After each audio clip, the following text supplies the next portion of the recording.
Good afternoon, boys and girls. I wanted to read to you a story that we're continuing from last week's story when we had the palm branches and we were talking about how Jesus entered Jerusalem, and there were people that were so excited to see Jesus, and they waved their palm branches as he was coming into the city on a donkey.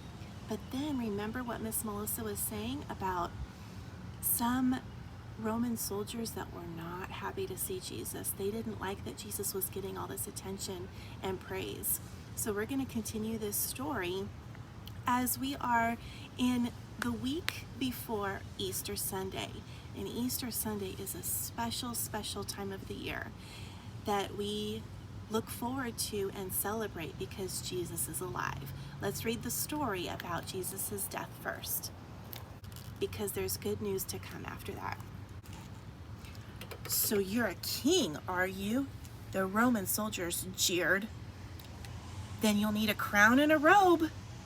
They gave Jesus a crown made out of thorns and put a purple robe on him and pretended to bow down to him. "Your Majesty," they said. They were mocking him. They didn't really think that he was a king, but they were pretending and being very unkind and saying, "Your Majesty," as they put the crown of thorns on his head. Then they whipped him. They spat on him. They didn't understand that this was the Prince of Life, the King of heaven and earth, who had come to rescue them. The soldiers made a sign, "Our King," and nailed it to a wooden cross. They walked up a hill outside the city. Jesus carried the cross on his back. Jesus had never done anything wrong, but they were going to kill him the way criminals were killed. They nailed Jesus to the cross. "Father, forgive them," Jesus gasped. "They don't understand what they're doing." "You say you've come to rescue us," people shouted, "but you can't even rescue yourself." But they were wrong. Jesus could have rescued himself.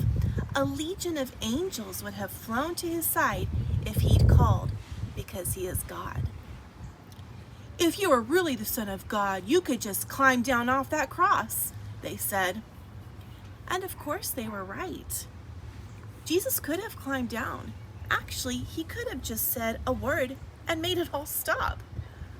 Like when he healed that little girl and stilled the storm and fed 5,000 people.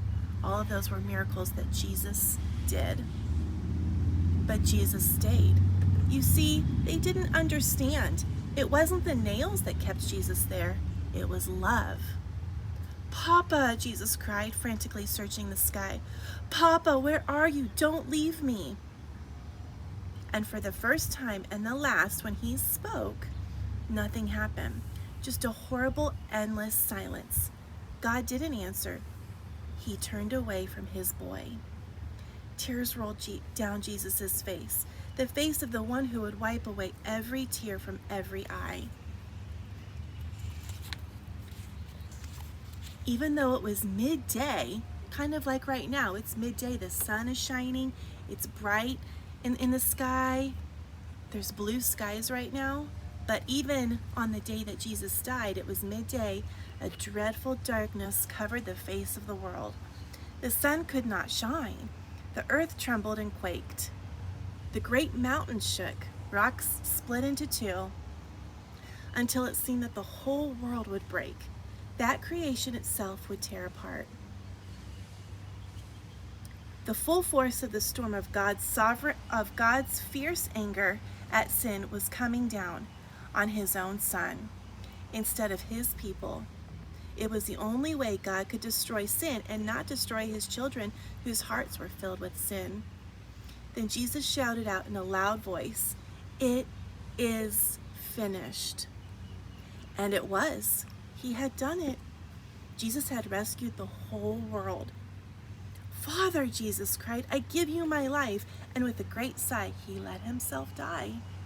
Strange clouds and shadows filled the sky, purple, orange, black, kind of like a bruise.